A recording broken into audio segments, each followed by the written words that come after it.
What was NATO's role in the Vietnam War? Imagine a world where alliances shape the course of history. Now, picture a conflict that divided nations and tested those alliances. That's what happened during the Vietnam War. But here's a key question. What part did NATO play in all of this? You might think NATO, the North Atlantic Treaty Organization, was involved, but the truth is quite interesting. NATO was formed in 1949 mainly to counter the Soviet Union's threat in Europe. Its focus was on defending Western Europe from possible Soviet aggression. During the Cold War, NATO's main job was to keep the peace in Europe and prevent Soviet expansion there. The Vietnam War, which lasted from the mid-1950s to the mid-1970s, was mostly a regional conflict in Southeast Asia.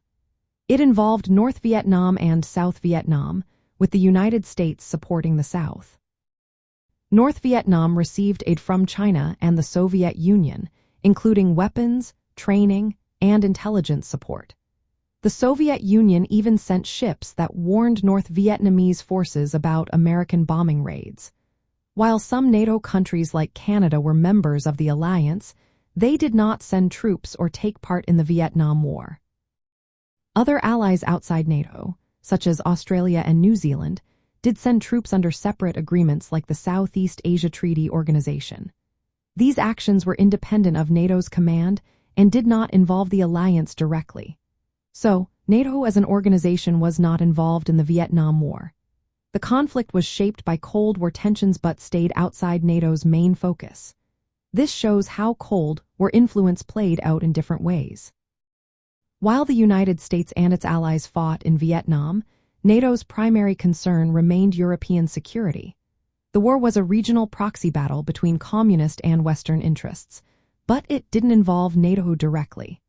This separation highlights the different ways Western powers engaged in Cold War conflicts.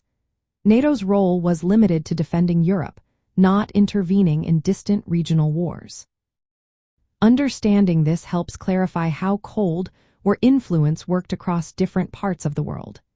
The Vietnam War was a major event, but NATO's involvement was minimal, emphasizing the alliance's focus on European stability during those tense years.